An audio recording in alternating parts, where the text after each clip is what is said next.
It's a brand new month. It's December 2009. Bob Garrow, my good friend, how are you? I'm fine, thank you, Garrow. We're at Bob's living room in Morrisonville. We always meet in the post office these days. And for the last, I don't know how long, we've been commiserating. Because I was trying to get a book published and he was trying to get a book published. Mine got out about a month ago, and guess what? Bobby's book is here. How does it feel to have it in your hands? It's great. Isn't it great? Yes, it is. It's just wonderful after all of this. Now my book didn't take me more than a few years to write. Yours took a lifetime. It's been a long time that I've been working on it, yes. A lot of hours in the library and doing research, yes. It's just absolutely terrific, called The Only Game in Town, A Century of North Country Town Team Baseball.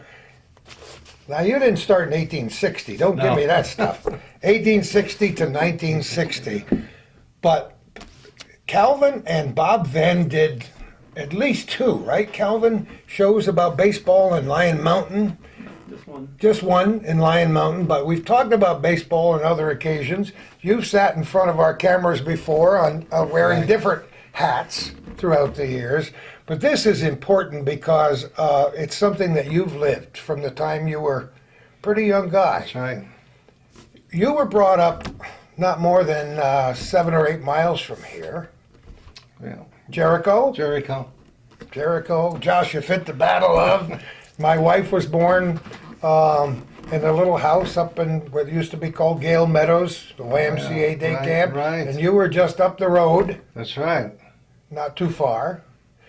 You went to, did you go to that little schoolhouse? I went to the little school at the entrance to the YMCA camp now, yeah. A couple of years there. Did you really? Did you start school there? I did. Mm-hmm. I have a photograph. If I had remembered, I would have brought it. It's Kay's father, the late Alfred Vaughn. Oh, sure. And some other guy putting the roof on that place when it was first, that schoolhouse when it was first built. Isn't that amazing? So it had a good roof on it by the time you got I got there, yes. So what year were you born? 1930. Good year. Good year.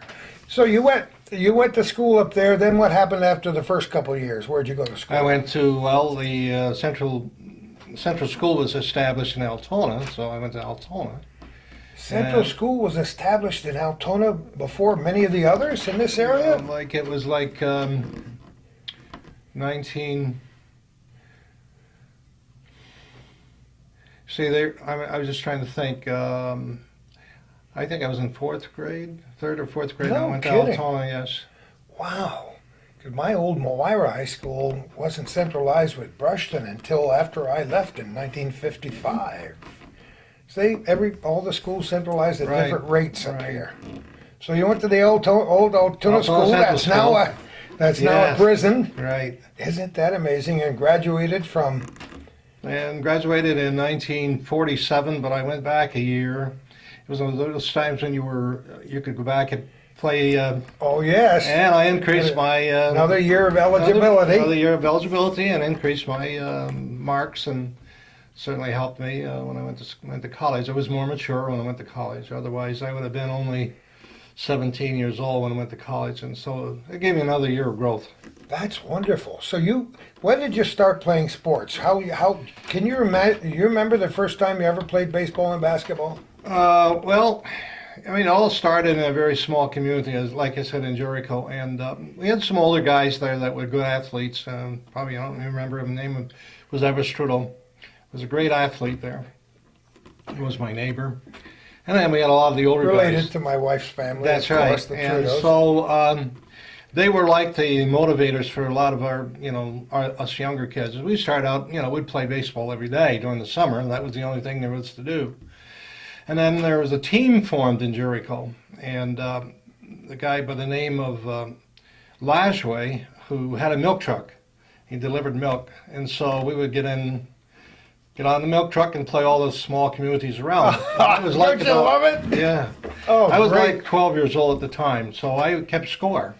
They only had 9 men on the team, so if somebody was ill, I got a chance to play. So I started when I was about 12 years old playing with that team, and then I got into high school, And in the summertime, while I was in high school, we had a very good high school team. So we did the same thing. We played during the summer, went out and played all the surrounding teams, and with a couple of the older guys that had played or graduated before. So I played there until the Altona Town team, until I graduated from high school in 1948. And I pitched in the sectionals, Altona. We played Peru in the sectionals at Ross's Point. And I had a good game. There was an old guy, one of the great pitchers of the past, Dick Irvin, was there. And he was called out of the stands. One umpire didn't show up. And of course, that generated some interest in my going there to play. And so they got me a job. And so from that time on, I always played, basically town team ball, and I always played where they could get me a job, which afforded me to make some money so I could continue in college. So, isn't it great? So it was, a lot of fun, a lot of memories. Different times than now. Oh, yeah. Those scenarios can never be repeated, No. and that's why it's so absolutely important to get it down in book form. Yes. Before those memories escape us as we grow older. So but also at the same time, you're playing basketball. Yes. All through high school, Mm-hmm. right? Right. Any other sports? Just baseball and basketball? No, I played, basketball in college, and then at that time, town team basketball was the same as town team baseball. Sure. They had leagues all over. And then when I was teaching, in fact, I organized a team called the Nitsy Props. And we played for a long time and played in what we call the Can American Basketball League. And there were some teams from this area, Champlain, the Air Force Base, and teams from Vermont, plus a number of teams from Canada. And that generated a lot of fun in terms of basketball. It's funny because here we are on the first day of December, 2009. We opened the Press Republican this morning, and that look back page went back to what year? I don't remember what year that was, but it had to be 59? 59. Right? Calvin figured it all out. That's right, this is 59. So it was 50 years ago. You were playing the House of David. Right. That ought to regurgitate some fun memories for Right. people in this area. And you had never played against any of those guys before, had you? Not the House of David, but we did play we played the, I think they were called the New York Renaissance, and we played a couple other traveling teams during that period. But, we had an all-college basketball team. The props were, guys. I bet you the House of David was a little shocked when you beat them by what, 7 or 8 points? Yeah. It was like 80. I can't remember the score. Do you remember? About 7 or 8 by 80. 80 something to 70 something. 84 to 77, something like that. You had yeah. 21 that day. What was your best shot? Well, at that time, kids weren't as big as they are now. And I was the biggest kid in my high school, so I always played center. And then I went to college. My first year in college, I played center. You did? I Yeah. did not know that. And I developed the hook shot, both hands, and then I had a jump shot. And so I had an opportunity of scoring from a lot of ways, driving, hooking, the set shot. And so after my freshman year, we got some bigger kids that came in. And then I moved over to the forward position. Yeah. Oh, you did? Yeah. So how tall were you in high school, in college? About 6'1". About 6'1", Yeah. the tallest. Yeah. Can you imagine some of these Yeah. guys now? Yeah. You stand next to them and you look like you feel like a midget. Oh, I was just unbelievable. Then we brought in some kids. Our biggest guy was like about 6'5" after. And I was generally the big man at that time. Yeah. If you were 6'5" or 6'4", you were a big man.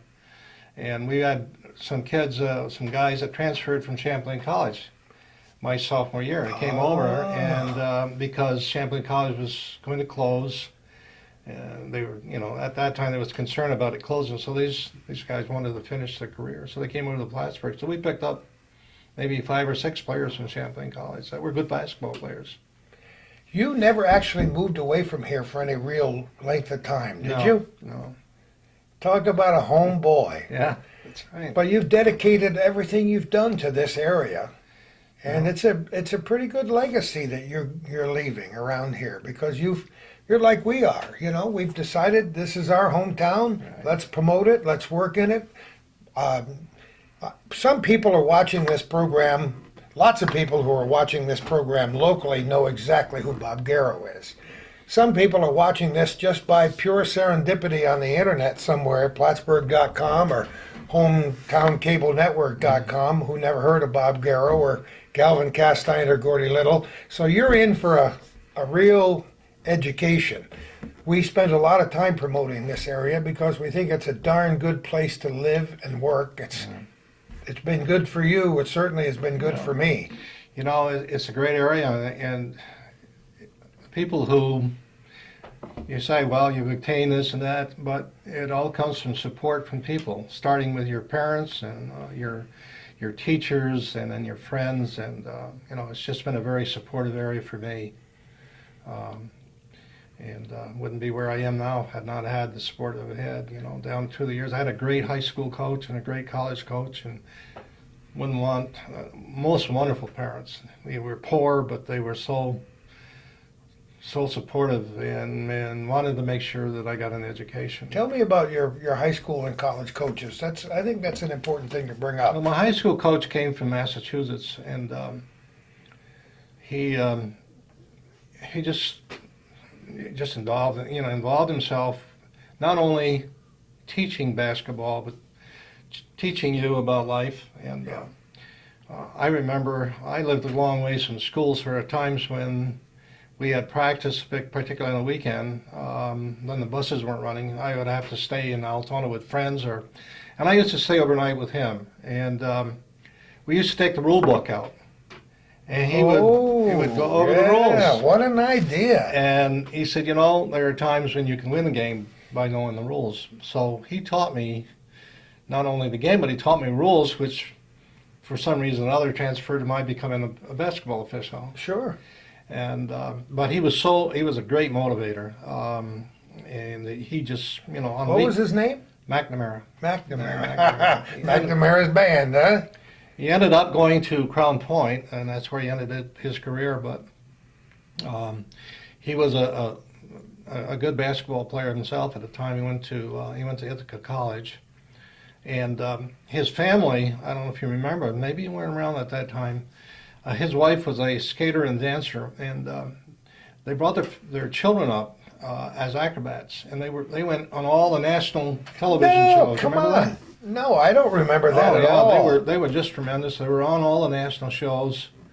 They did all kind of. First time I went to stay overnight there, a 5-year-old girl came down the stairs walking on her hands. And oh, come on! I've got a picture of one of the boys standing on a ball with one finger. Oh my! my! I mean, these kind of things. They were great. So, you know, he developed an environment for us. You know, the kids ate it up, and there was a period of time when a small school happens to have fairly good athletes, and we had that period. We had some real good athletes, and so we had 4 good years in high school. Almost every small school has a point in time where they had a bunch of kids that stayed together for 4 years, and they could really do it, and then maybe there was a drought for another 10 years. All this happens, yeah. And I was lucky enough to come up with some real good athletes, and we had some real good success for 4 years, and of course that helped carry me over to to college. Now, your post-education was here at Plattsburgh? Yes. 4 years? Mm-hmm. Did you go for a master's degree? Got my master's from Plattsburgh also. Did you? But you've stayed close to that university all these years in various capacities. Yeah. Like what? Well, I was the chair of the council for, let's say, 18 years. Long time. Yeah, and of course, stay close to it now, and but it was wonderful. I had a great opportunity serving in that capacity, but I felt there was a need for a change at the time that I stopped, and my wife was having some illness, and so I figured I'd better spend some more time helping her out. Yeah. So your baseball career, you had. Is it before you start playing town team ball that you had a chance to play professionally? No, well, I played in Canada also. I just tried to get in 1948. I went to played at Ross's Point. 49, I played with Chateauguay. 1950, that's when I went to Canada. I played in, for a while, I started playing in what they call the Can American League. Yeah. That was a sanctioned league, professional league, and I was fearful that I was going to lose my Oh, eligibility. yeah. And I said, well, I better not, and I had not played in the game, and I asked for my release and got it, and then there had been a Canadian group that had been watching me play in 49 in Chateauguay. There's a custom officer saw me play.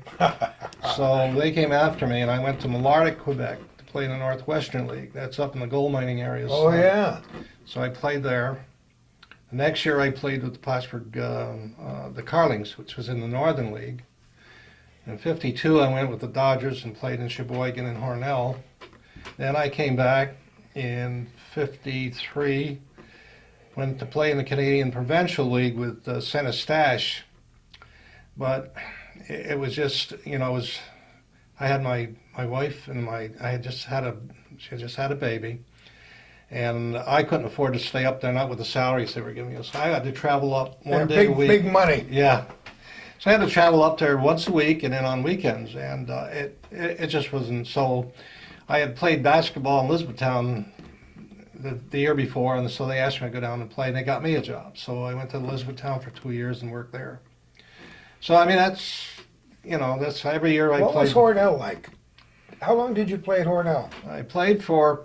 I was in Wisconsin. I was with Sheboygan, and Yeah. we were really way ahead in the league, and they needed a pitcher in Hornell, and they knew I was going to come back to Plattsburgh, so they sent me there, maybe about the middle of August, and I finished up there, and I always had a problem. I was with my shoulder. I started strong, and they say your arm goes dead towards the end of the summer. And I was having a problem with that, and I know if I stayed in pro ball, I wasn't going to make it. I was just going to waste my time. I had my college education, and I was married, and I said, it's been a nice experience, but It's all part of the whole package, though, isn't it? So your arm was bad for a long time? Well, it was like I injured it my junior year in high school. I didn't pitch at all. I hurt my arm. No kidding. Yeah. I did not know that. And I had a muscle that went in here. It was stretched, and so I didn't play at all that 1 year and in high school. And so the next year it came back. I responded and was strong, and I got stronger and got bigger. And so I was able. I'd go strong until maybe August, and then. But before that, I was playing town team ball, so you didn't play every day. When you get to play pro ball, you're playing, you're throwing every day, and after a while, and I had a good, I was doing real well at Sheboygan, and I 6 wins. I was 6-3 in Sheboygan. No kidding. Yeah. Wonderful. Then I came to Hornell, and I won the first game there, and then I lost 4 in a row. But they didn't have a good team. They didn't have a team in Sheboygan. I had a 3 point something, a 3.03 earned run average. So, but it was just a great experience. Went down to spring training with the boys of summer, with all those guys. And, oh boy. yeah. Oh boy. Pat Salerno. But you were married by then. Yes. Yeah. Got married. You said Pat? Yeah. Pat Salerno. Pat Salerno and I went down to spring training together from Port Henry. Yep. And Johnny Padres was down there. Yeah. He's dropping a few of these names. Johnny Padres, of course, one of the great heroes. Yeah. Calvin did a wonderful interview with him. Is that 4 years ago now? No, longer than that now. Is it? No, 2000. Yeah, he was Around 2000, 9 years ago? Oh, but what a great experience. Yeah, he was a good athlete. I'll tell you, he played basketball, a good basketball player too. But I had the opportunity of playing with Maury Wills and Johnny Roseboro. Yeah, those were. Did you stay friendly with those guys afterwards? I did with John Roseboro. We did write to each other. He was, for a while, he was in Montreal, and there's a couple other guys that played. He didn't play very long. It was Connie Grubb that went from Sheboygan with he went to the Washington Senators. And a couple other guys that played that went up that I played with. And we had a great team in Sheboygan, really. It was unbelievable good team. Like I said, it's a chapter of your life that nobody can Wouldn't- take away, wouldn't right, forget Bob? it- Wouldn't take it away for sure. Yeah, Now, that's great. when did you decide to? Did you coach? Yeah, I coached. Well, I started coaching at Plattsburgh High School. Yeah, that's I right. had the high school team there for a couple of years, and then I did a lot of little league with my boys and Babe Ruth, and then I coached the Falcons and managed the Falcons, and then I managed some of the town teams. I coached helped Barry Bannon. We coached the Falcons, and then I had played with Cadeville a couple of years and coached and managed them. So. Yeah, I did both. I mean, played and both, and coached. But you officiated both baseball and basketball. And soccer. And soccer, too. Yeah. I forgot that. No, I didn't do baseball. No, really. No, I didn't do baseball. I didn't umpire baseball. You didn't? No. I thought I you umpired did. a couple games. Dud Bellis and I. Oh, good old Dud. The Umpires Association had a disagreement with what was then the parochial league. And John Flynn, who coached St. John's at the time, asked Dud and I if we'd work a couple games for him, and we did that. But soccer I did for 25 years, and basketball I did for 33 years. I know you did basketball. Yeah. That was a great show when we got all the guys together. Wasn't that just so much fun? Where was that? Was at Comfort Inn, wasn't it? Comfort Inn. We just lined everybody up. There was more great stories. My stomach hurt from laughing by the time we finished with that show. Yeah. But like so many other shows, none of us live forever. Some of the guys, you lose them after a few years. So it's Sure do. important to get that stuff down. Yeah. But you have so many memories, and most of the golden memories in your life have been involved with education and sports And a little politics. and politics. That we like to forget about sometimes. Politics too, but you know what? That's all part of the. Yeah. That's all part of Well, the growth process. It's service, which and is a learning experience, and in all of these. I mean, there's particularly politics. You learn the ins and outs of politics, which you feel you're servicing the people in a way, and you're doing hopefully helping everyone else in a different way. I mean, it's teaching. It's teaching. You're servicing young people. Politics, you're servicing older people and young people also. But all of those give you an insight, give you something, hopefully making you a better person. Well, you've made such a tremendous impact on this North Country. And when, as I wrote to somebody in an email, you remember the Glasgow family, very Yeah. famous in education up here, and the Glasgows are all friends of mine. And I correspond with Jack Glasgow, retired colonel in the Marine Corps, Yeah. who lives in Manassas. He and I maybe send 2 to 4 emails back and forth every day of our lives. Wow. So there are no secrets. And when I told him I was coming over here to talk to you today, I could just see him drool down there. Please tell Bob our best from the Glasgow family, because all these people who are a little bit younger than you are, have great memories of what impact you had on their lives. And Jack was a good basketball player. He was a good basketball he was, player and a pretty good, darn good baseball player at Beekmantown Uh-huh. in years past. So they wanted to send their best. So now we've done that officially. So when did you start thinking about putting a book together?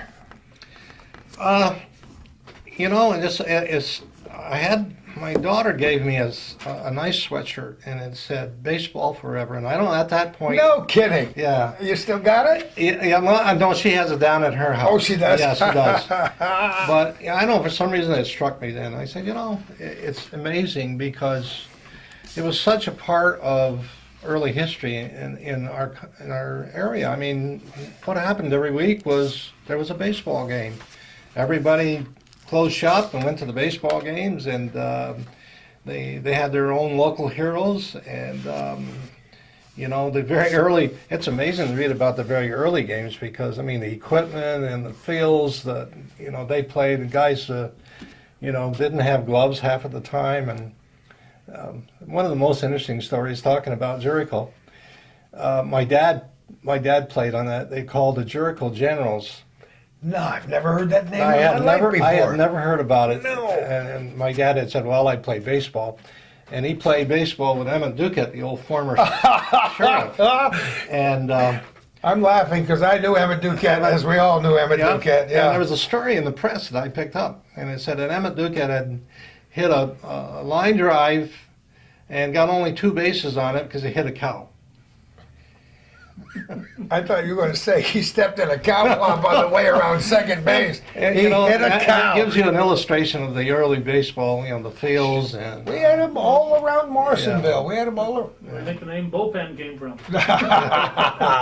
In the northern tier. I think of all the old baseball fields when I first came up here to work in the air base in the 50s. Oh, sure. You know, if you had a space big enough in a field, that's where you played. went. There was the cows were in there, and they'd clear the cows, and Right here in Morrisonville, there was a cow field over here. not very far away. And our kids And have you played had a to lot watch where you stepped. A lot of our kids played ball out there Yeah, too. sure. Those old fields are gone, but oh boy! So you decided to really get into the history of it. Yes, because I started thinking about it, and because I had such an interest, about a third of my life I spent in baseball, and particularly with town team baseball, and the fun that was there with the games, and just everything about it. If you played it and you look back and start thinking about the memories, and I said, oh, gee, that's something that's never been done. People don't think about it, but when you talk to people about, oh yes, I remember going to the games, and I remember my father talking about baseball and how it was played, and the number of people who used to attend these games, even the early stages. There's a Clinton Park, which was located over at down on towards Cliff Haven. There was a huge park there, and there's a picture in this book about maybe about 1,500 to 2,000 people there at the game. Think about it. Yeah. It was a long time before we got 1,500 people at a college hockey game right. here at Plattsburgh Right. State. When you stop to think about that, and the old Bailey Avenue ballpark, and a lot of the old fields. When you stop to think about 1,000, 1,500 people yes. on a town team That's baseball right. game. Yeah. And they used to jam pack up there in Lion Mountain Oh, Lion for Mountain, games. Are yeah. you kidding? Yeah. The most rabid baseball fan. You're lucky to come out of there with your life. How many games have you played up there? I played there a few, yes. Oh Yeah. my goodness. That's a great place. If you played against them, they were fierce competitors, and they loved to beat you. But to this day, when I go up to Lion Mountain, I got more friends there. One time when I was in the game, I was their enemy. But boy, I'll tell you, they never forget you. They're just really great baseball fans, great people to begin with. All these towns are unique, but Lion Mountain is. Oh. And that's why we have to say that this book has been published by Bloated Toe Enterprises, our good friend Larry Gooley Yes. and Jill, who have grabbed the bull by the horns when we're talking about baseball and the cow fields. But Larry's written some great books about Lion Mountain, the miners who were killed. Yeah. He's written about the Flat Rock region. He's written Right. about other areas. Written about Bob Garrow. And he's written Yes. about Bob I Garrow. just read that book. And he's written about the serial killer, Yes. Robert Garrow, not to be at all confused with this one. That's right. And it just happens that both books came out at the same time. He keeps sending me these emails as to where that Robert Garrow serial killer This book what is. happened in 1972 when all of this was going on. I was running for the assembly. Was that the year? I was in a parade down You in think that Spring had an Lake. effect on it? I wonder. They were just about throwing stones at me. I never. Isn't that amazing? I never would have put those two together, but it was that time period. At that time period, yeah. Now we're that book is a must read, as this book is a Oh, must read. I just finished reading it. Because those people who watch this program know that I was doing news on the radio back in those days, so that time period was very familiar. I've always been interested in following sports and news, because even though we're up in our little corner of northeastern New York, stuff happens up Oh, here. sure. Yes, it does. And with a maximum security prison up in Dannemora with a history all of its own, and with various prisoners being taken through this area to other locations, and this Garrow thing. That was quite a time for you then. I did not realize that was also 72. I had a nice lady who was running for Congress at the time, and she was on the float with me. I felt so sorry for her and the wife. because she got no attention. I got it all. Isn't that interesting? Wow. So that experience in running for the assembly was, That was another great experience. I met so many fine people, down to. God bless you for doing that. I could never run for office for reasons people might guess and for a lot of reasons they would never guess. But I so admire people who would take, because you could have won that race. Yeah, well, Given different circumstances. The first time I ran stronger than the others. Yeah. I don't know why. I still don't know why, but we did well. We won and we took Clinton County, but we Yeah, lost oh, the other yeah. two, yeah. But I'm happy I did it in a way. It took a lot of time and for my family as well. God bless them, my wife in particular. Yeah, they become long-suffering wives when you're in a She had to political. sit at baseball games and basketball games, and so without her support, I would not have had all the opportunities. Yeah, but it's all part of the whole ball of Yeah. wax, isn't it? Yes. So the town team's a wonderful thing. So all of a sudden, not all of a sudden, but as a process, you started to collect information. Now, some of this is off the top of your head because you Yeah, some have of it, yeah. such poignant, wonderful memories of town team baseball. But some of this you had to go scrounging. Yeah, I did a lot of interviews with some of the old players, which was another nice experience. I had not, Because a lot of them are gone now since the yes. time you Yeah, started definitely. talking with them. Yeah. But I was able to get some pictures from them and information that, you couldn't get in the press. Sometimes the press was, depending on, sometimes I thought, the editors were different. Sometimes you had a lot of information, other times it was, especially the early days, I'm a newspaper fan, always have been. Of course, I'm interested in all the media, having been involved with it for so long. But you go back through some of the old newspapers, even the New York Times way back when, and you can tell during certain time periods where they would focus on sports.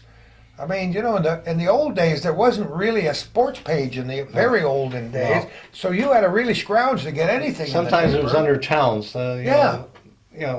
Each town had their Yeah, information. right, yeah. But so that changed. It's fun to go back through the Press Republican itself, Yes. through its history to see how different people who were sports editors handled things and how they covered And sports. different townships kept better records, particularly, a lot of them didn't have nothing on baseball, but some, Cernak did, Shazy, had some very good information on baseball. So you had to do you had to get the old shovel out, didn't you? Well, it took a long time. I mean, I've been doing this and not constant, it wasn't, I'd do a little bit for a while and go back to it later, and so it was like not consistently, but the last 4 or 5 years I really, worked hard on it. It's frustrating because you and I, outside of our respective post office boxes, saying, I don't know if this is ever going to get I know. finished. And now it's in my editor and this and it's, fortunately, we have somebody like Larry Gooley and Jill, who's a genius, they have been, who's a genius working with pictures. They've been- Sometimes you get an old newspaper photograph and it's not the best, and the newsprint shows through, and you try to isolate it and fix it. So she did. I know she personally did a lot of work Yes. for you on these photographs. No, they've been most helpful. I mean, it's just I don't think I would have completed it without their help. No, without any question. You had to get a picture of Babe Ruth. In Oh, I your had book? to. Come on, how did that come about? It's interesting. I was sitting at a restaurant, and I don't know, we were talking baseball, and this gentleman, Mr. Carter, we were at the homestead, and he said, I was at a baseball game at Bailey Avenue when Babe Ruth came down. He had been playing in a golf tournament at Bluff Point. Oh, we heard that And story. Yeah. they asked him if he would go down and throw the first ball out before the game started. And he came down to the ballpark with his golf togs on. And Mr. Carter was at the game. So I said, well, that's a good story. Right There it is. Yeah. So when you started collecting this, did you know all these stories, or did you learn a great deal along the way? Oh, I learned a great deal. Did you Yeah. really? I got one of the most interesting stories came out of an old Clinton County Journal, and it was one of the very first games that was of significance that was played. It was like a 4-county championship, and this team here, plus a team from Rouse's Point, were in the finals, and the game went 12 innings. And this is like in the 1860, and the score was like a very small score, so it had to be a tremendous game. But she talks about the game and the score and the attendance, and it's very well done.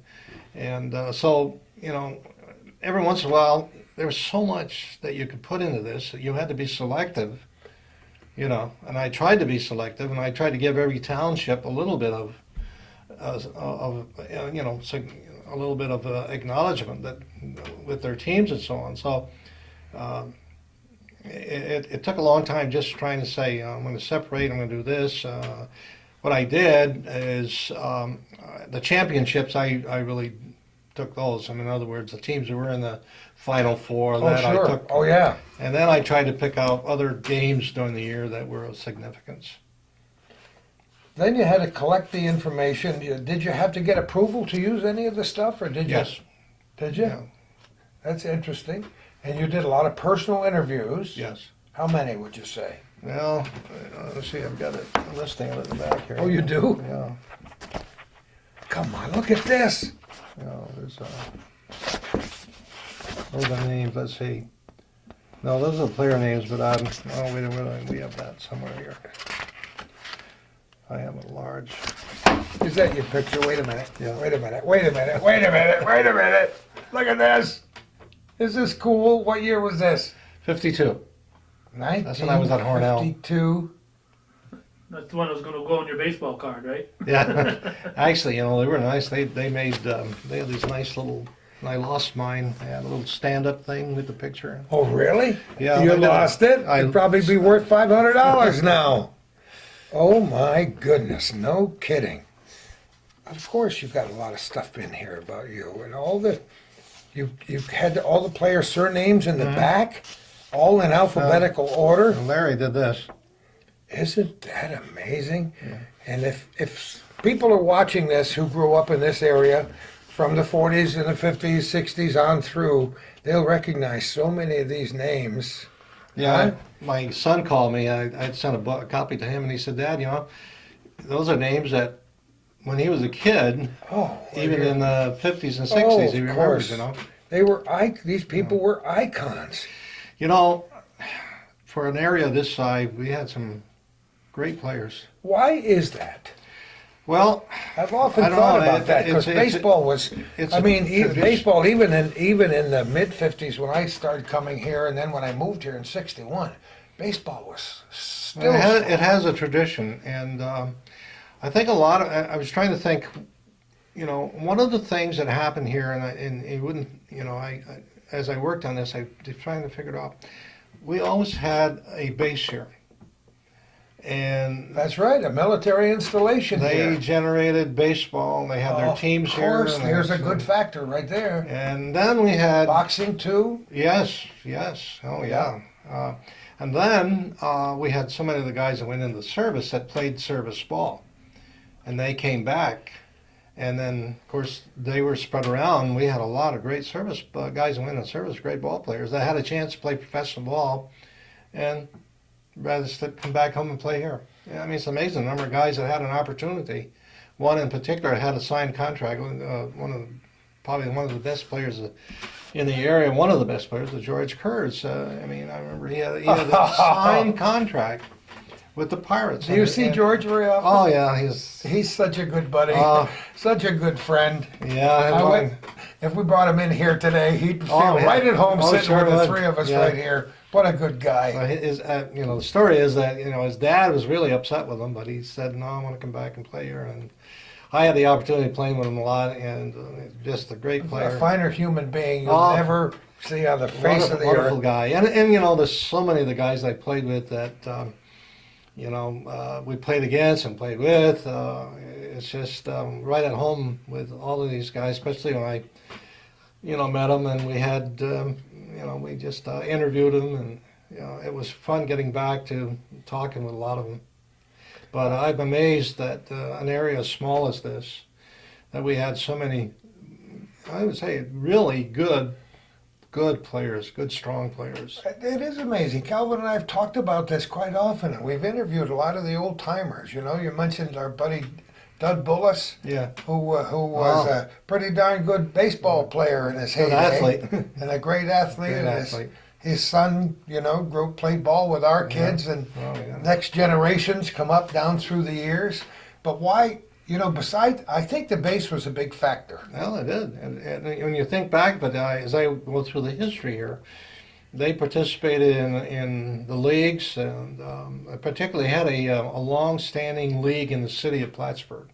Oh yes. Just teams right best within the city, and that they were one of the first leagues that were organized. And then they had an interfaith league in the city of Plattsburgh. Oh yes. With all the churches, yeah. So no, And it's so important for you to write this book now.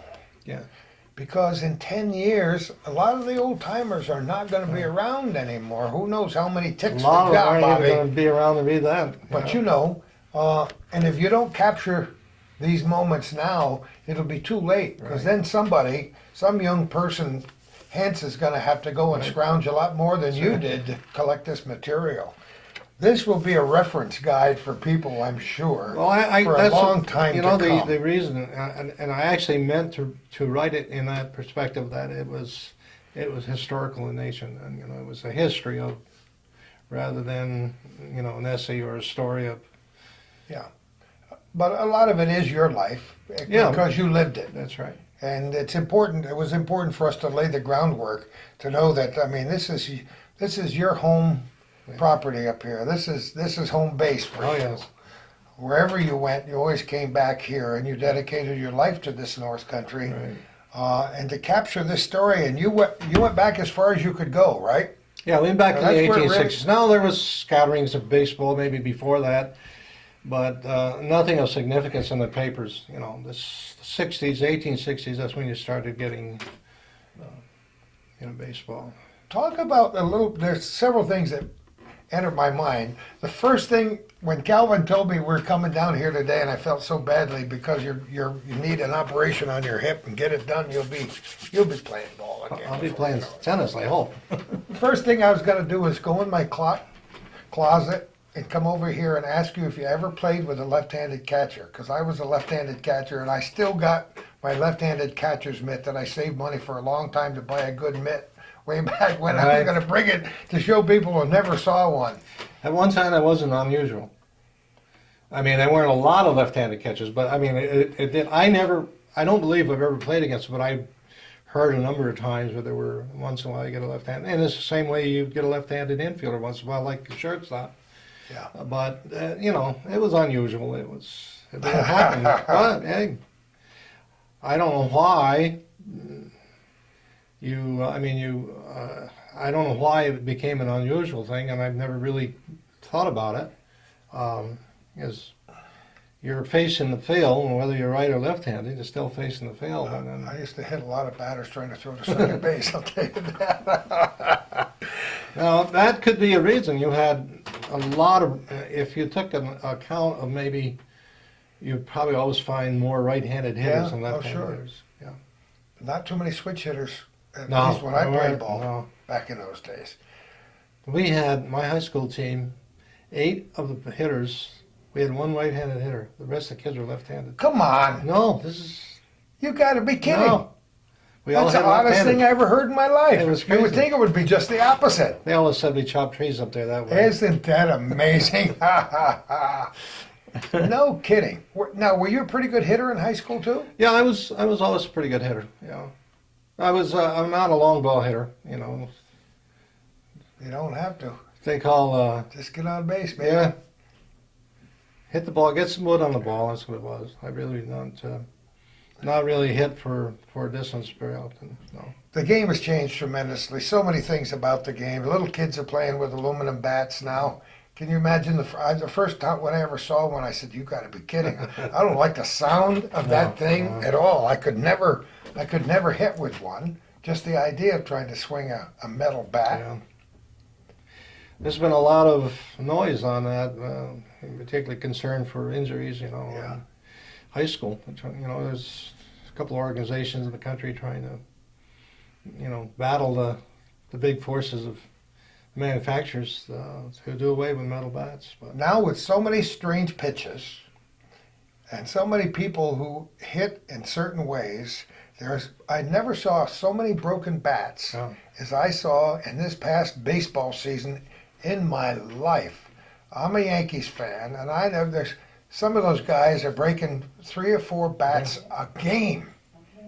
well, you if you take imagine? a look at the We only had 1 or 2 bats in high school. That's If you right. broke one, you maybe had to go out and buy another one. They didn't have many baseballs either. no baseball, you always use somebody else's glove sometimes. Oh and yeah. I also made snow fences around the outfield,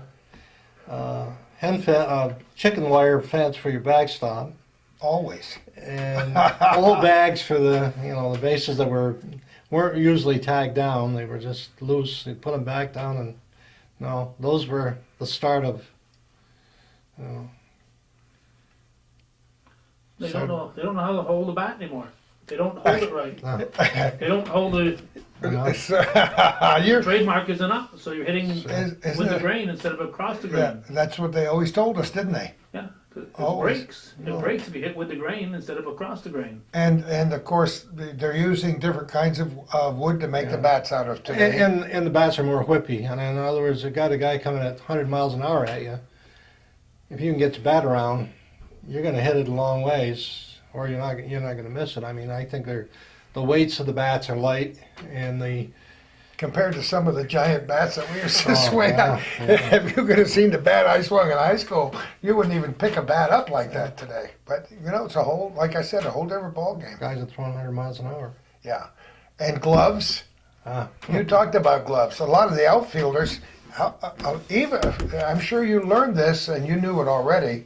A lot of the outfielders didn't wear any gloves at all for a long, long time in baseball. They figured, well, couldn't be going that hard when they got out there. Can you imagine the calluses those guys had on their hands? There's a story about a catcher from Shazy. He went to, I think he went to Williams College, and he caught without a glove. And he's telling about all his hands were all. He caught without Yeah, a glove. without Now a we're glove. talking. Now we're talking. And this came out of the history. I got that from the historian in Shazy. That's Wow. you know.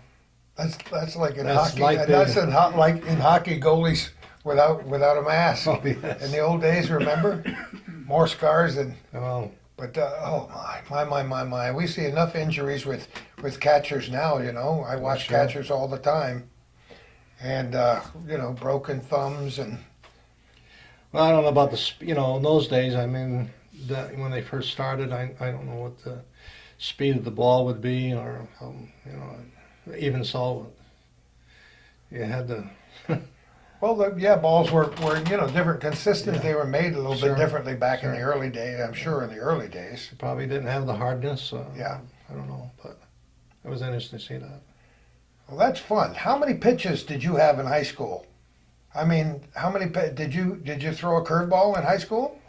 Yeah, when I was first started out, I wasn't very big to begin with. When I first started playing baseball, I wasn't very big, so I had a roundhouse curve. Yeah. It's all the Well, of roundhouse course. curve.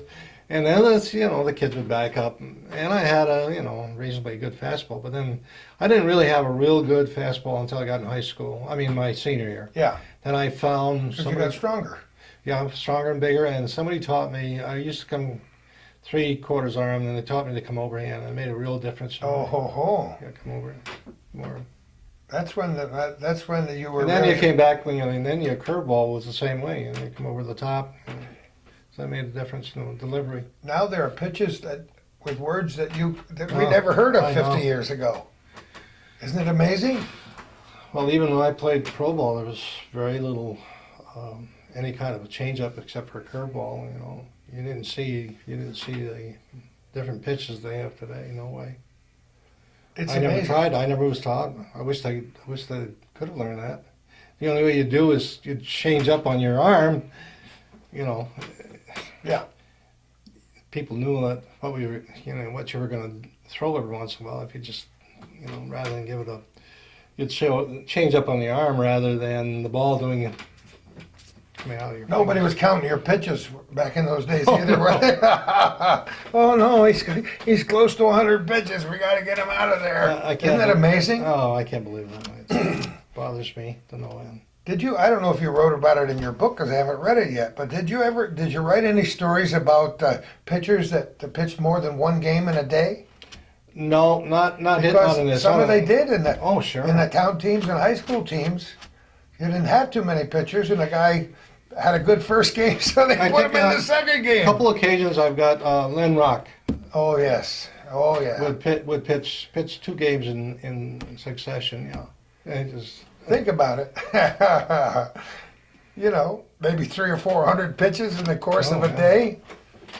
I did play in a game where we had 18 innings, but that was in Ross's Point. And you pitched all 18? I didn't pitch all whole 18. I don't know. I pitched like maybe 14 innings of it. You know, that's ludicrous today. Yeah, People think, no, that's impossible. Yeah, sure. you know. And the other guy that we played pitched the 18 innings, and it was a 6-5 game, and we won it. No, you've got to be in the kidding. 18 A innings. 6 Yeah, to I felt 5 sorry game? for him. Really, the guy went the whole way. Who was he? Who, do you know his name offhand? No, and he wasn't from here. He was from Vermont. It was. I have it somewhere. I have his name somewhere, but he was not a big guy either, and but he was a gutsy guy.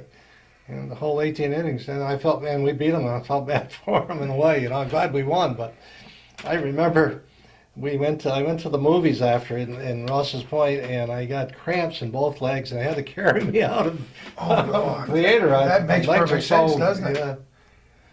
Yeah. Because you never, you know, you learned early in sports, and I suppose that's one of life's greatest lessons. Never give up. No.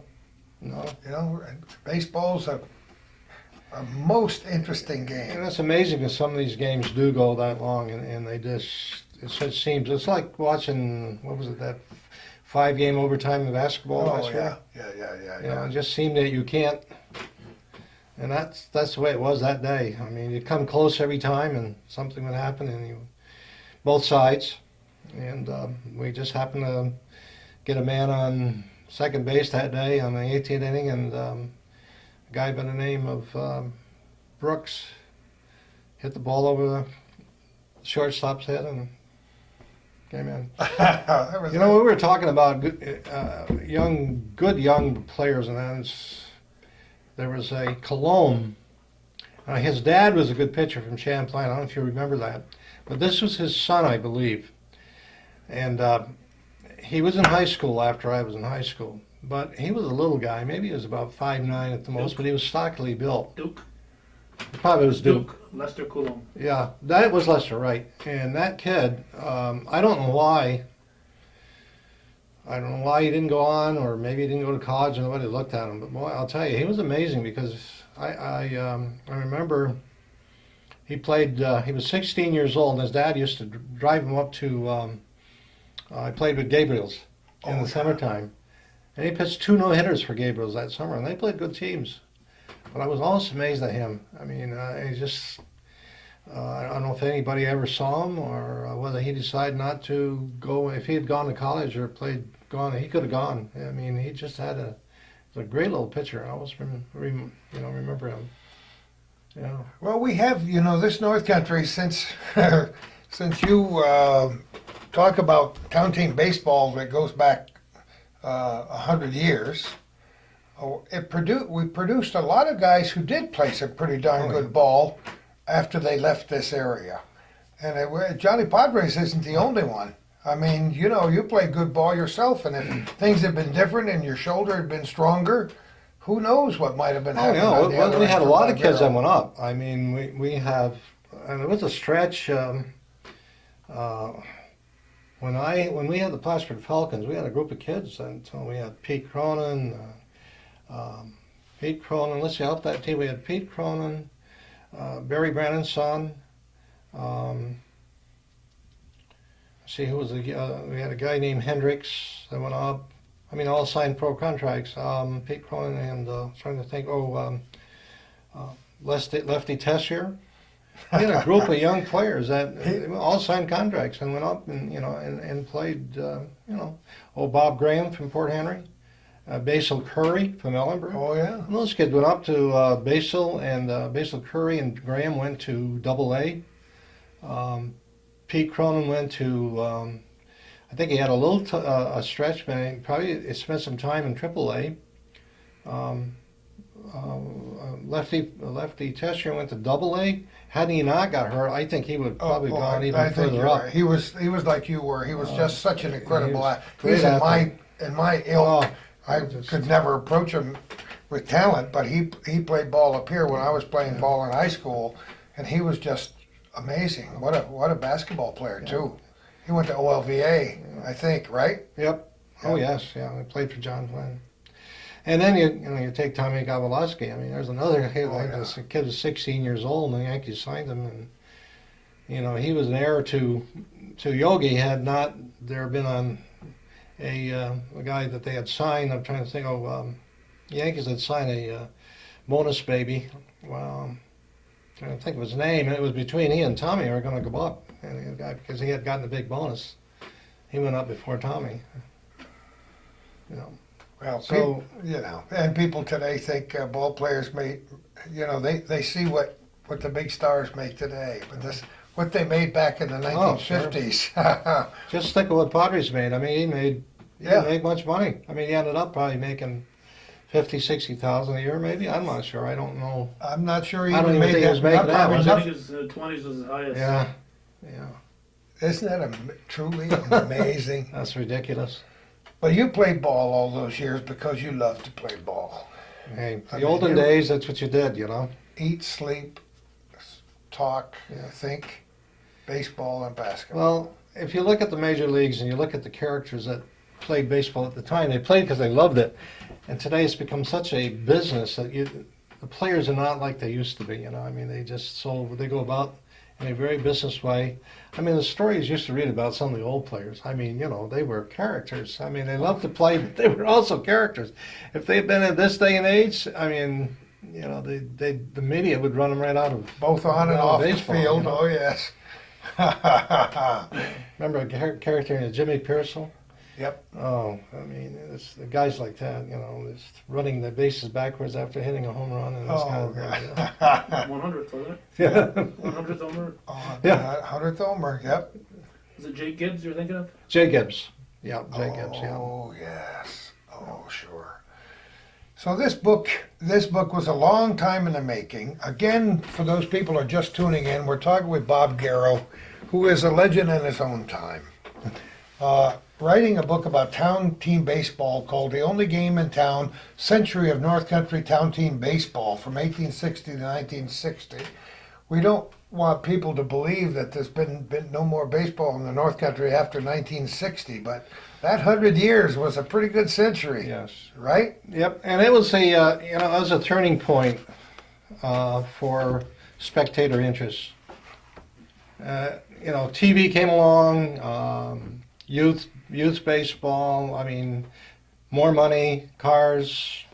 The whole thing sort of drifted away from that spectator interest in baseball, and we still have baseball. And I have to give the kids that are playing today. They're playing because they love to play now, because there's no their own family and probably friends go to the games, but you don't see the spectator interest. So, I mean, I give credit to the kids that are still playing. I've got did you ever play slow pitch softball? Yeah, I did one year. Did you? Just for Yeah. fun? Yeah. They still draw some pretty good Oh, crowds with slow pitch. that was around another here. thing that came into play. And I think people wanted to participate more than watch. You know what I mean? I think everybody wanted to be involved, and slow pitch has given them that opportunity. I think a lot of people now just love the, it's a different kind of game. Yeah, and there were some pretty darn good athletes who played slow Ooh, pitch I ball guess in so. their later years. Some of the guys who had gone to college and come back and so on, and it's good to see. It's good to see anything Oh, yeah. that'll draw a crowd involving. And they do sports. draw. That's Yeah. one thing that's been, it's become big. We're going to pause for just a minute and come back and talk a lot more about this wonderful book with Bob Garrow. I urge people to get a copy of this book. whether or not you're ever a baseball fan, whether or not you're a native of the North Country, Makes a great gift too. because it's almost Christmas time. We're recording this on the first day of December 2009. I want to see piles of these books underneath Christmas trees all over in the North Country.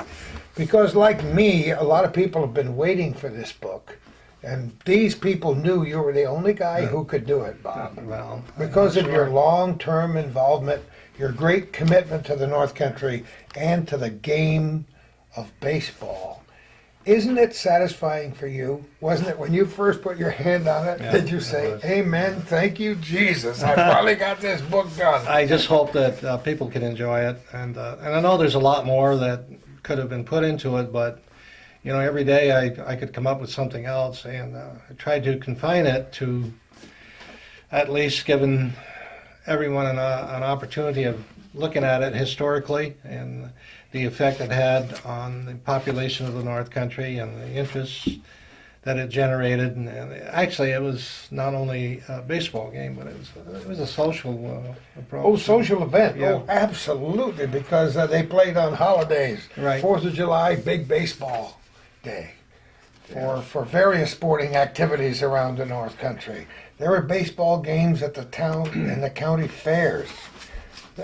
There were, you talked about it before, there were some amazing hot rivalries. Oh yes. I mean, some really, really hot rivalries back in those days. They think they got rivalries now, but I mean, that was a Oh, yeah. real big deal. And there were certain teams that you wouldn't let beat you no matter what. And that was the attitude you had when you went into that game, I'm sure. Well, sure, the communities have that pride in their individual Wonderful. teams. And one of the things, in the early days, there were no leagues, but it was a challenge. One town would challenge the other. And many times it was written in the paper, we challenge you for $100 a side, $100 a side. Wow, big time. That was Big that was time. money back there. Oh, yeah. And then there was betting that took place. I mean, a lot of Oh, betting. was there betting on the sure. town teams? Oh yes, there was betting on the Oh. side.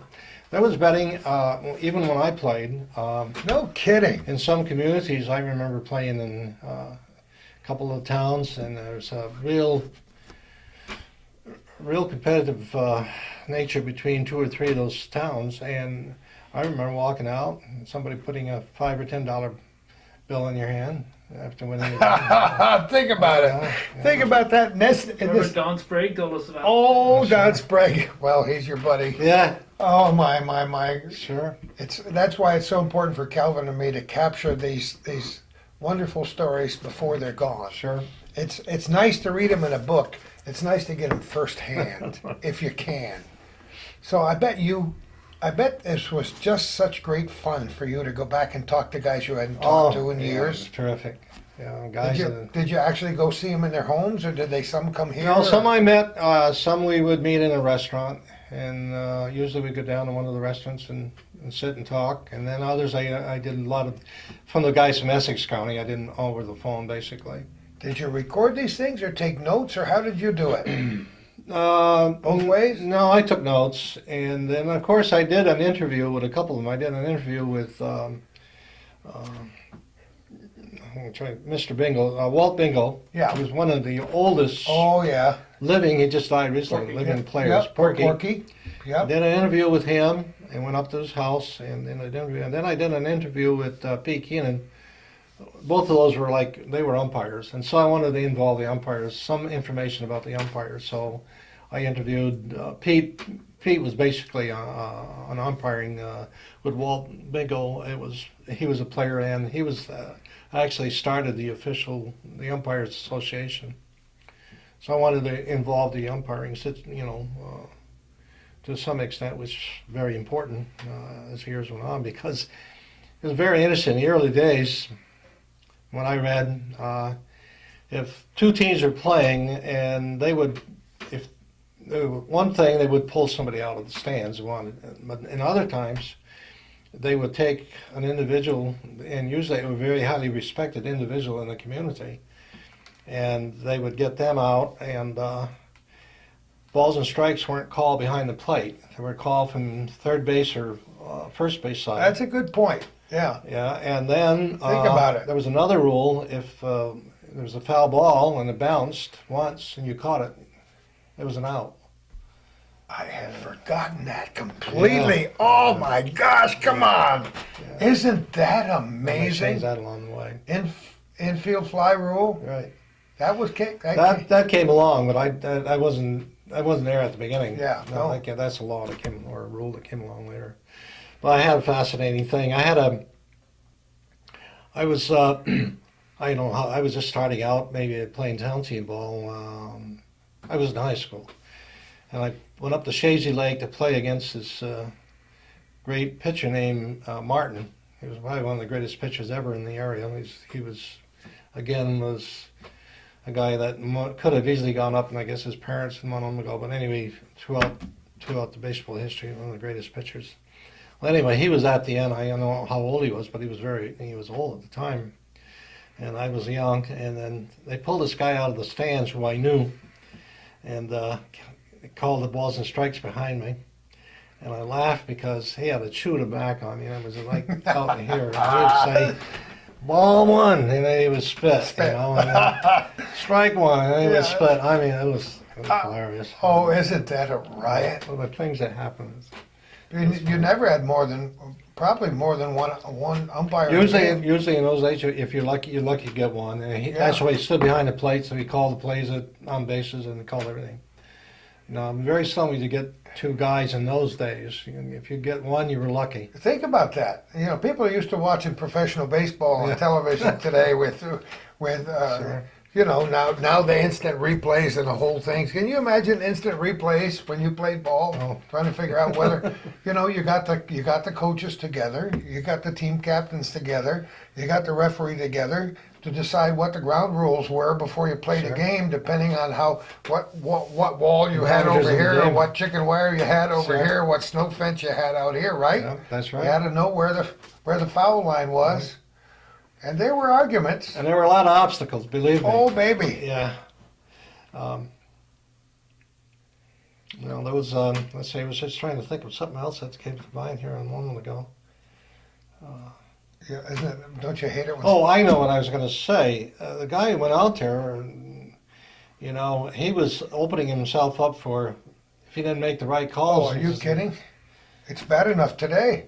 I remember I was playing for Ross's Point, we went over to Alberg to play, and there was this guy was a regular umpire over there, and he had to call the game that day, and we had a close game, and he had a call at home plate, and Eddie Gallagher, remember Eddie Gallagher? Oh, goodness. Eddie was working. Is there anybody anywhere near our age who doesn't remember Eddie Gallagher? He was umpiring the bases, and the crowd really got on this guy. So he finally says, okay, he took his mask off and he threw it down on the plate. He took his chest protector, he threw it on the plate, and he just took off. He left the field, and then Eddie Gallagher had to come in and get behind the plate, and they got somebody out of the stands to come out and call the bases. But guys that came out there, they were tough at umpires. I mean, they were really. Eddie Gallagher, I've seen him take stuff from the stands, Oh, and he umpired Yes. He did a long time. way up into the 80s, didn't he? Yes, well, he umpired a long time. I can remember Yeah. him umpiring at Yeah, St. Peter's could be. Field when my youngest son was in high school. Yeah. That's amazing. Yeah, he was he was a feisty guy, Yeah. and he was not against going up to the No, stands no. and pointing his finger and said, "One more word, Yeah. I'm going to be out of here." Yeah, Eddie was. I know more I mean, he umpired when I played for Ross Point, but I know more of a basketball official. He was a rules interpreter and a very good one. I mean, he taught a lot of us the rules and did a good job with it. You know, we haven't talked a great deal about some of the outstanding coaches that were involved, and many of them are named in this book. But those were the people that really had the influence on the players. You've already talked a little bit about some of your coaches. And you spent, you know, when you were playing ball a lot, you spent more time with the coaches than you did with your own parents.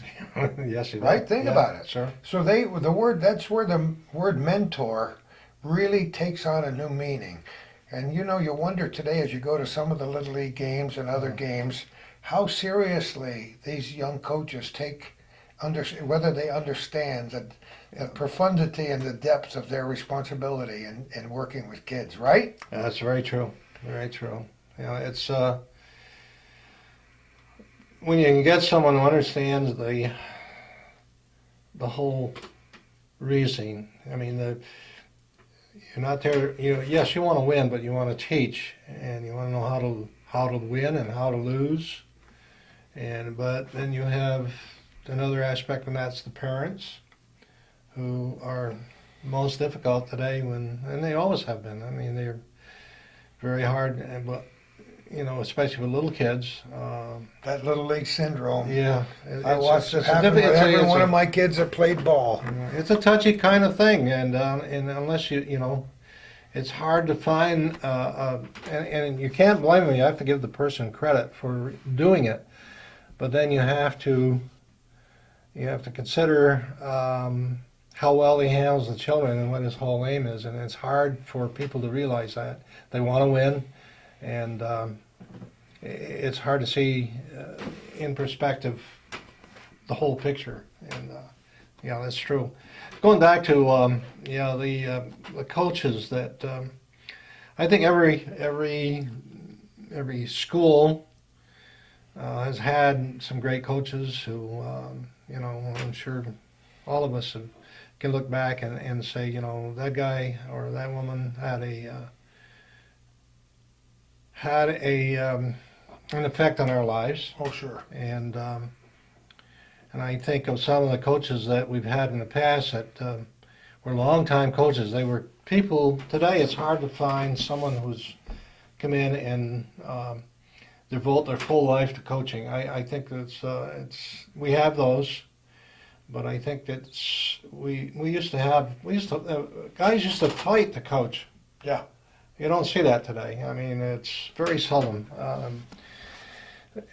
I just think of guys like John Flynn and Barry Brannon and Al Pajonas because I've probably more associated with those three. Boy, there's a trio.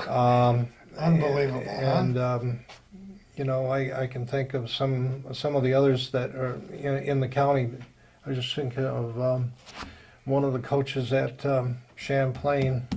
Was there a long time. Well, we had Harry Rusak was there for a long time, a real gentleman. There's a guy who had a perspective of winning and losing, but most important, the development of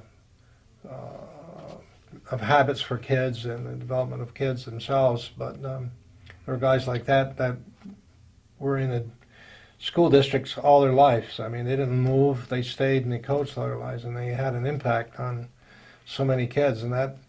I know that Barry and Al and John, they wanted to win. They were fierce winners, but they also, I know that John Flynn, as much of a competitor he was, if he could help a kid out, like he said to me, he's the one that sent me up to the Can American Baseball League when I was in college. I mean, he just he knew that I had some talent, and he sent me up. So they always looked,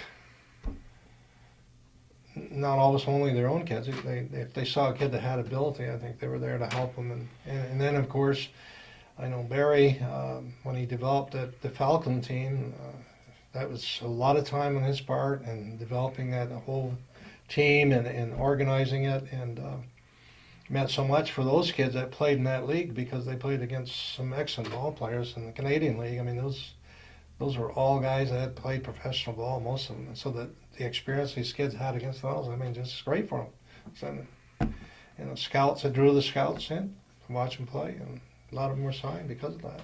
Did you always know when you had scouts watching you? Yeah, most of the time you did. Not always, but most of the time. How do you think the word got around? Oh yeah, the word did get around. That's why I wanted to mention that, what it was like for you on the mound, especially. I knew that one time. I knew for sure. People who met was like a scout, an associated scout for the Dodgers in particular. Oh, yes. A lot of the kids that went with the Dodgers it was pushed by him. But my high school coach was a very good friend of a guy named Johnny Haddock, who was a scout for the Yankees a long time, and then he went to Pittsburgh. And I knew he was in the stand one night when I pitched. We had won the first half of the league when I was with the Carlings, and I was the opening pitcher that night against the All-Stars, and he was there. And yeah, you had it made you a little bit nervous, but I had a fairly good night, and I had a chance to sign with the Pirates also because of him. But No kidding. yeah, I did not know that. yeah, he talked to me for about a half a day, and I often I felt bad, but I got a little more money to go with the Dodgers. It wasn't a lot of money, but when I didn't have any money to begin with, I took what I could take, and it wasn't a lot, but it was more than they wanted to pay. And he was smart. He said to me, you've done a lot of heavy lifting. You're tight. I'd send you down south where the weather is warm, and you're going to be loose. You're going to loosen up a lot quicker. Well, I signed a contract with the Dodgers to go to Greenwood, Mississippi, which I'd have had to heat. Come on. But Greenwood, Mississippi, Yeah. of all places? then when I went to spring training, they switched me. The manager at Sheboygan saw me, liked me, and so they shifted me over to Sheboygan, Wisconsin, which was like weather here. Yeah, or So, worse. I always pitched during the day, and I very seldom I went in and relieved once in a while at night, but I pitched during the day when the heat was there and I could loosen up. So they recognized that real fast. So I always felt bad that I didn't go south, and it would have probably been a lot better. But hey, that's Woulda, coulda, shoulda. yeah. Don't worry about this.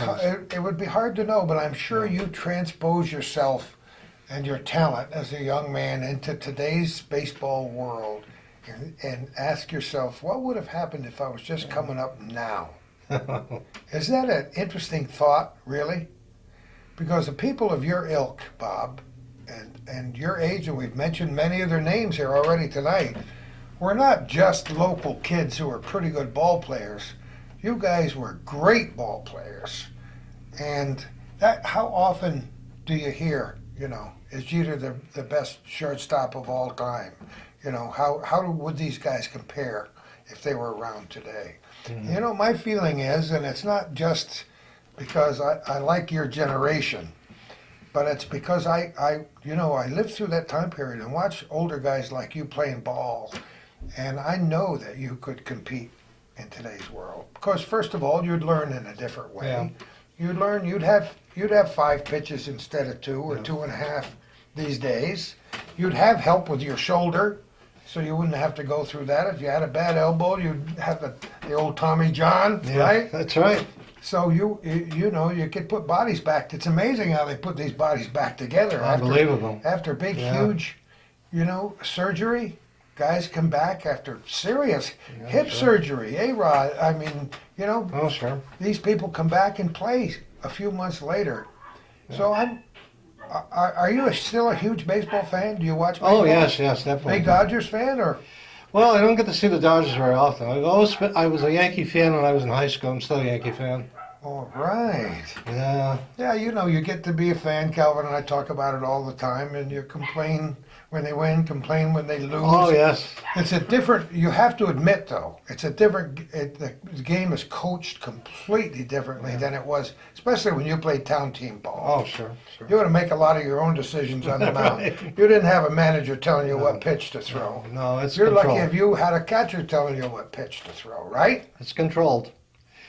Which I really get upset with the catcher for the Yankees running out all the time. I get tired of that. I've been saying that if I was a pitcher, get back. Your butt out there, yeah. Well, we do. I got my wife who even hollers at the television set now because she's a huge fan too. But it's completely, Yeah, it is. completely different ball game. That's why it's so much fun to see a guy like Yogi. Yeah. Who never dies. I mean, how many? I mean, he's had more books. He's got more jokes. Most of the yogiisms he never said in his life. He's got more money too. And but he's just such a good guy, and, Oh, it's and great. so many great stories. Great. Now, if I were to ask you, If one season or one game stands out in your mind, what would you say? Boy. We're talking town team ball. Yeah, Dave. yeah. Town team ball.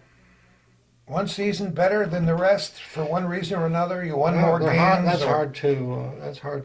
I had a real good, a couple good, real good seasons. I had a real good season with the Chattagay Ponies when we played in the St. Lawrence Valley League when we won everything. Wow, St. Playoffs. Lawrence and- Valley League. Yeah. Yeah, that was a good year for me. And we had another good year with Morrisonville when we won the I think it was the Adirondack League, and then they won we won another pennant with Cadyville. I forgot to go and drag. I got some old Morrisonville baseball pictures. Oh, gee, I that you wish I- could have used in the book. Yes, I Uh, was looking all over them. I couldn't. But guess what? You're gonna have to do a sequel, Bob. I mean, this book has got. He is. Huh? Yeah. You already Yeah, got one started, Yeah. and you got a title for it yet? What I'm going to do is pick up from where we're at, and I've got a title. I'm thinking of a title. I'm thinking of it as I was going to say, the third inning. And the reason I'm calling it the third inning is that there's three parts that I look. Yep. The early baseball, the middle baseball, and then from here on, it's a different approach to You've baseball. already done the golden years, though. Yeah. Oh, yeah. That's wonderful. I'm so glad you're doing that. You can't, you never can say never. You got. Well, it's like a hobby now. I just love doing it, whether I'd sell a book or not. I just love being able to go back and That's the into point. the memories Just of do it. This, as I've said 1,000 times, and I'll say it to my last breath, this stuff has to be preserved. And this is a wonderful way. Yeah. There is so much goodness jam-packed within these pages. How many pages have we got here? A little over 200. Yeah. And you got at least a couple hundred more in you. I didn't know you didn't have pictures of the old Morrisonville teams. Oh from wow! way I back wish when. I'd known that. I got one or two that I scrounged along the Well, way, just because I knew a lot of yeah. these old guys before they died, and I saved the pictures. Like Calvin, we save stuff that we don't even know we have in corners somewhere. Well, if you sometime if you can dig them up, let me know. You We'll know. make copies of it anyway. You know I will. Yeah. If I can find the original, I'll give you the original. So you had fun with this. Had great You had fun. a wonderful time, Great even, fun. and it is frustrating. Yes. Because when you got a book when you got most of it written, you want to see it in the store the next Tuesday, and you're lucky if you see it in the store the next year. I mean, my book of ghost stories called Ghosts of Clinton County was at the publisher for almost 2.5 years, and you live through that frustration. First of all, are they going to give me a contract? And secondly, are they going to ever get done editing this thing? Am I going to be alive when it finally comes out? But then it is, and then that just makes you want to do more. Yeah, I'll tell you again. I can't give enough credit to Larry and his wife. For helping Loaded me Toe get this Enterprises. thing. If you don't remember another thing besides the name Robert Garrow, remember Bloated Toe Bloated Enterprises. Toe. Check them up on Google them and see what you come up with. They have an inline store. My book might even be for sale on their store. Yes. Have you got? You don't know what your hip's going to do for you. It's giving you some trouble. You want to have an operation soon, before Christmas, maybe. Hopefully. Hopefully before Christmas. Yeah. We're recording this on the first day of December 2009. I want to personally thank you, and I'll have many other opportunities to do it, but I want to do it publicly, for the contribution you've made in so many ways, through education, through sports, through just sticking around in your own neck of the woods and inspiring. There's an awful lot of kids out there who are saying about Bob Garrow, but what you've been saying about some of your mentors today, and that's got to make you happy at the end of the day. I've been most fortunate. Yeah, that's the way I look at it. Most fortunate. I've had so many great people supporting me and helping me. Yeah, well, live long and be happy, Mr. Bob Garrow.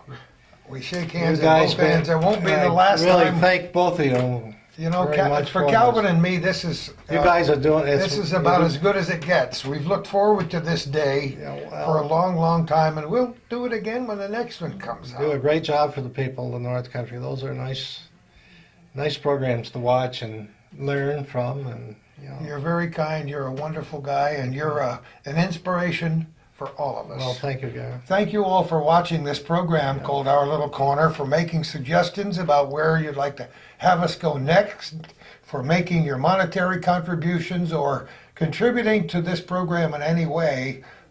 Thanks to the guy behind the camera, Calvin Castine, who's been capturing literally tens of thousands of these various events and interviews since the early 1980s. If he didn't do it, nobody would have done it. And who knows where we're going to be next time for Our Little Corner.